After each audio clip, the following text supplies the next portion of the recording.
guys, welcome back to the channel. Today I want to do something a little bit different. I probably always do that, but yeah. So today I want to do something a little bit different and share with you 10 things that you probably don't know about me.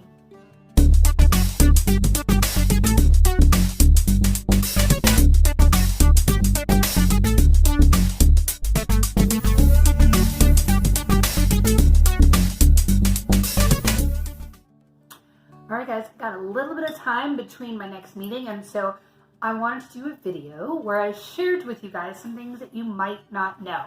Now some of them you may have sort of guessed, but we'll kind of go from there. I have the list up on my computer in front of me, so if I'm glancing that way, that is what's going on. I also have my lunch, kind of a goulashy thing, not really anything exciting to share with you today. Okay, so in no particular order, let's get into it. So the first thing that you may not know about me, dog's making a lot of noise. So the first thing that you may not know about me is that I grew up on a farm in Texas. Sometimes I probably say y'all a lot, so some of you may have already guessed this, but many of you may not have. So I spent the first 35 years of my life, there was a little stint where I lived in Wyoming, but for the most part, I lived in Texas. I grew up on a farm. My dad was a peanut farmer / rancher. He grew various other things along the way, but yeah, I grew up on a farm. So a lot of my time was spent riding in a tractor with my dad, listening to talk radio, doing peanut harvest season, all of that. I had a horse at one point. I had all the things. Yeah, so lived in a small town in Texas for most of my life. And then when I went to college, I moved to San Antonio, which is a larger city in Texas, to kind of spread my wings.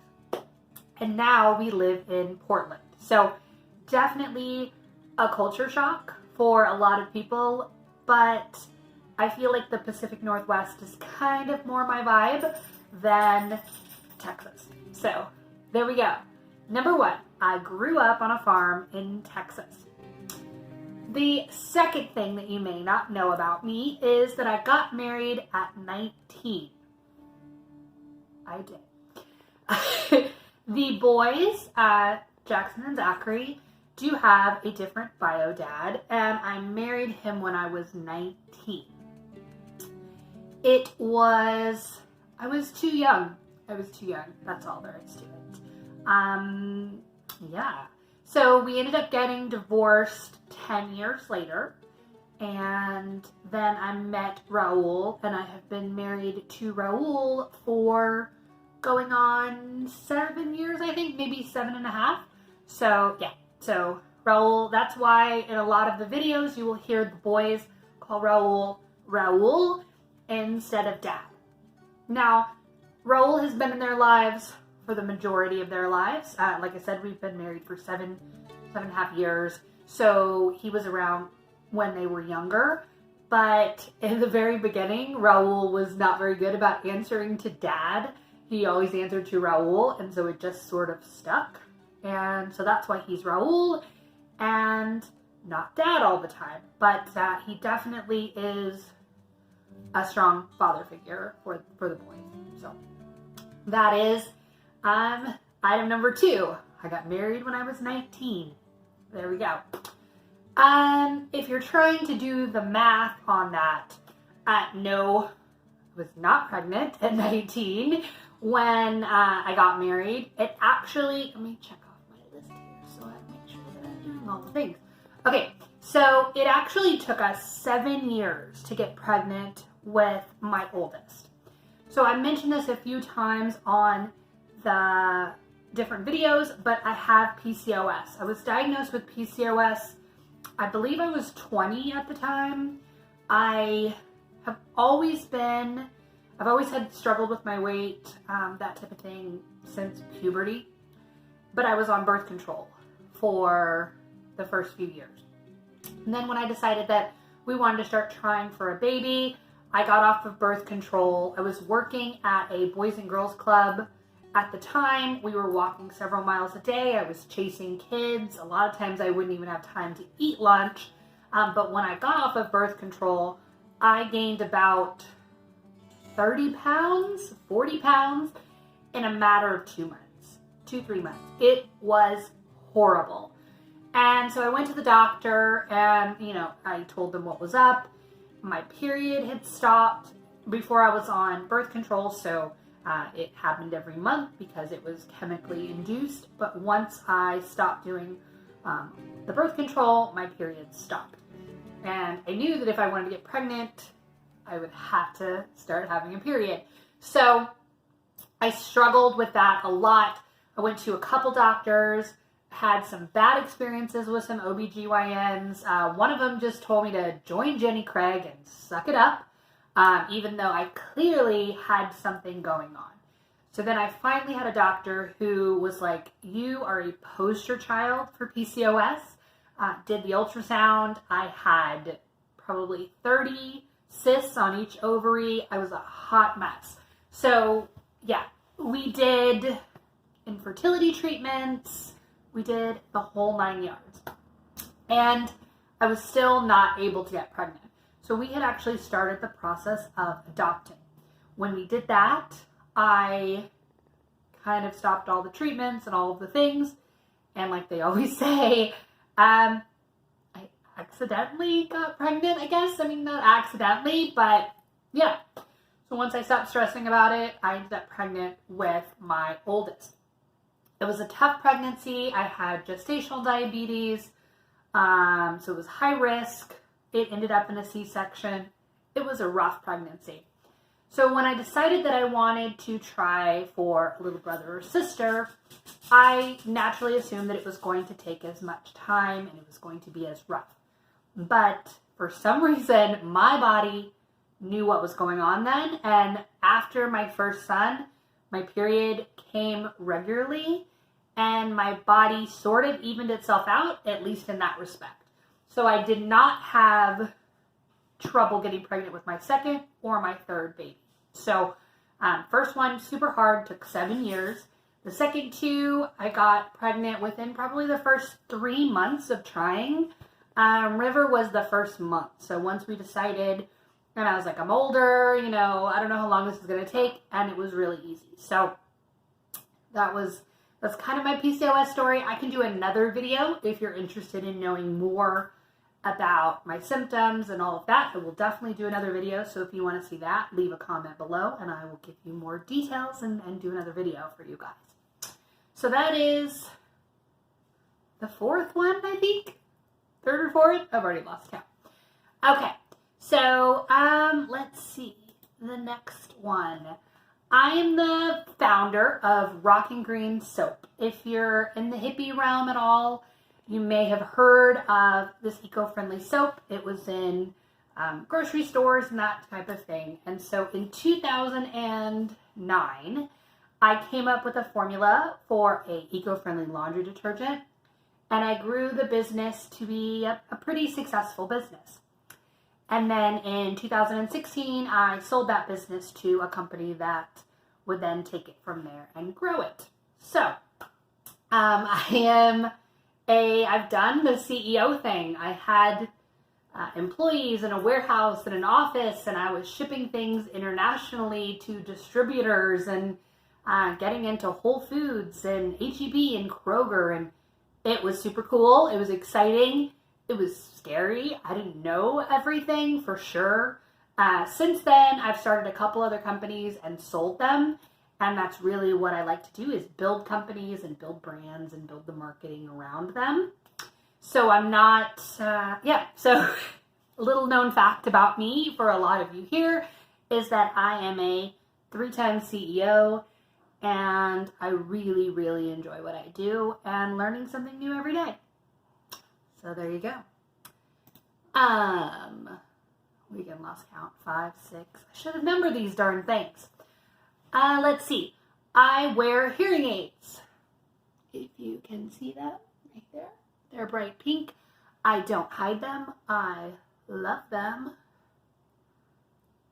There's my hearing aid. It's hard to hold it and show it to you guys. This is my hearing aid.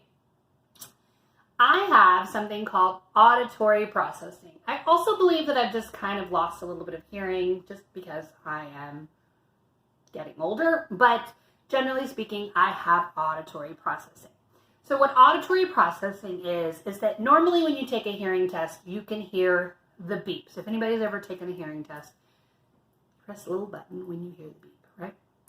I can generally pass those, but I have trouble understanding people with accents. I have trouble understanding people if it's in a crowded room and it's loud. I really, really struggle. I tend to say, huh, what? A lot more than the normal person. And I have trouble retaining information when someone tells it to me auditorily. So if you were to give me directions to go to the grocery store and you just told them to me and you didn't write them down or text them to me, I would probably forget. So it's something that I've had my entire life. I am dyslexic, which it all kind of ties in together. And it's something that I didn't realize that other people heard sounds and could understand words clearer than I did. I just thought that this was the way that it was. And it wasn't until last Christmas that I started looking into it and finding treatment, and then I got my very own set of hearing aids. And it was life-changing. I can hear things that I don't know, could never hear. It's much easier for me to enunciate words and come up with the words like I have, like if I'm not wearing them, and if you go back to some of my other videos, and depending on the time that I'm taking the video, sometimes I'll have my hearing aids in, sometimes I won't. So I have trouble with tone regulation. Sometimes I'm really loud, sometimes I'm really quiet. I just can't come up with the right words when I don't have them on, but it's much easier and I'm much faster mentally when I have them in. So it's really cool. I love them. I never want to give them up. It's been life-changing. It's been life-changing. And again, I never really struggled with school. I was always figured out how to work around these type of things. And I have a photographic memory, which helps a ton in school because I would see the page or see the blackboard and I'd be able to kind of make a snapshot in my brain and then I'd be able to recall it. So even if I didn't remember anything that the teacher said, I would be able to remember what I saw. And so school was not difficult for me, but it did take a lot of mental energy to follow. I struggle in social settings because I don't hear people, and so I just kind of tend to be a wallflower sometimes. And that's been tough. That's been tough. But with my hearing aids, I definitely can talk to more people and be more social, which is really cool. Let's see. What else? My poor lunch is getting cold. Let's see. I was a dance kid. I started dancing when I was 5 and did it till I was about 18. I danced. I was in dance team in high school, and then I did dance classes all throughout there. So I did tap dancing, I did jazz, hip hop. I was never really good at, sorry about that, the camera fell. So yeah, so I got to dance at Disney World. It was super cool. I was about 16 at the time. Super, super fun. So I was a dance kid. That's probably 7, I don't know, totally lost count. Another tidbit about my childhood that you may not know is I used to show dogs. My mom was super into dog shows, and we had probably about 20 dogs growing up, various champions and that type of thing. And so when I was a kid, 8, 9, 10, I would travel every weekend to go to dog shows. All of my friends lived all over the world, and we would see them at these events, and I was a dog handler. So I would be kennel help to make my allowance and stuff. So Yeah, we showed dogs. Mostly dachshunds, so hound dogs. And then I was also a handler for a lot of Australian shepherds, which are super smart, super sweet dogs. Love them. But I still, kind of love hound dogs probably more. We've had a Basset Hound. We've got, of course, my lovely Vader, who's not a hound dog. But yeah. So, big fan of dogs. Not so much cats, but I do love dogs. Let's see. We've got 3 more on my list. So the next one that I want you guys to know about that you may not know is that I had a VBAC after 2C. So VBA 2C, if you've ever heard of that.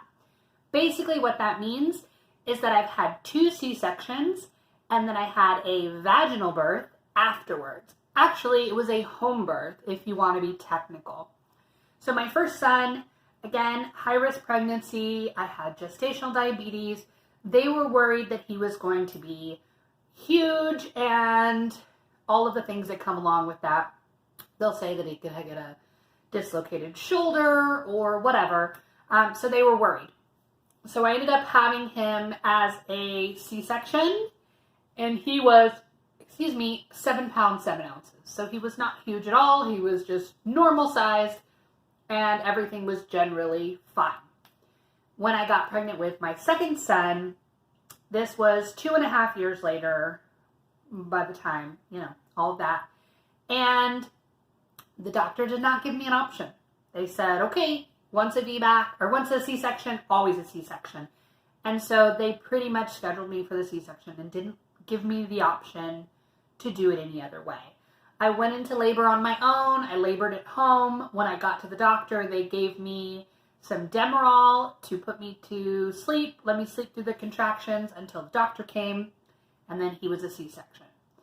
Now that C-section was, all C-sections suck. They're hard.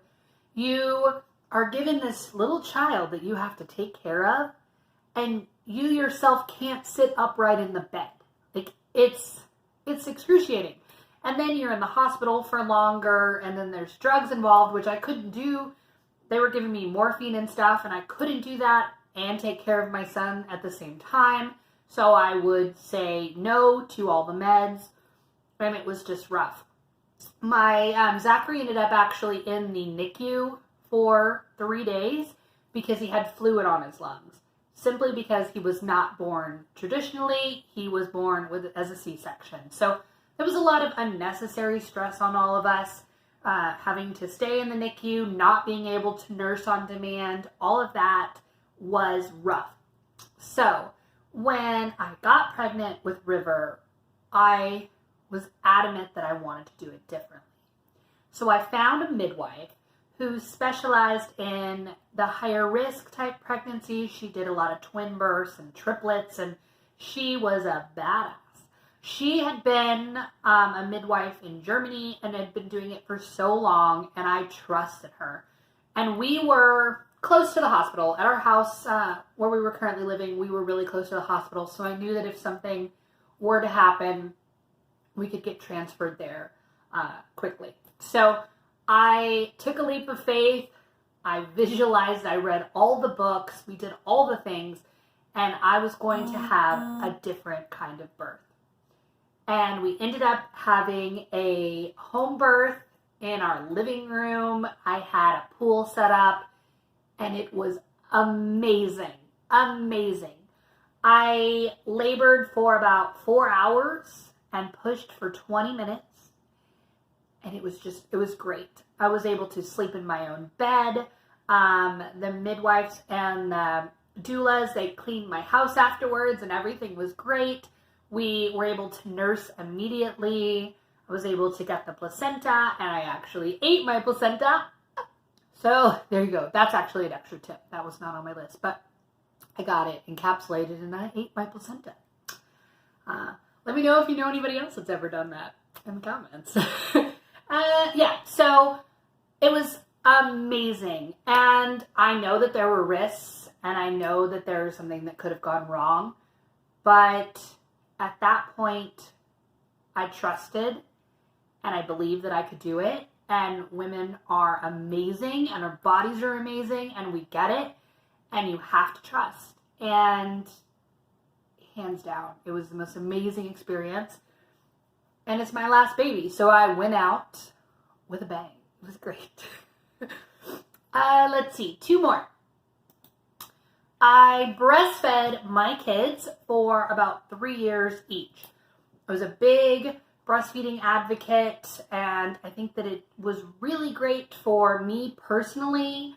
Well, actually, I didn't breastfeed all the kids. Jackson, I was not able to. He had reflux really bad, and I didn't have the confidence to trust in my own body. I was a new mom, and I gave up really quickly. And I ended up having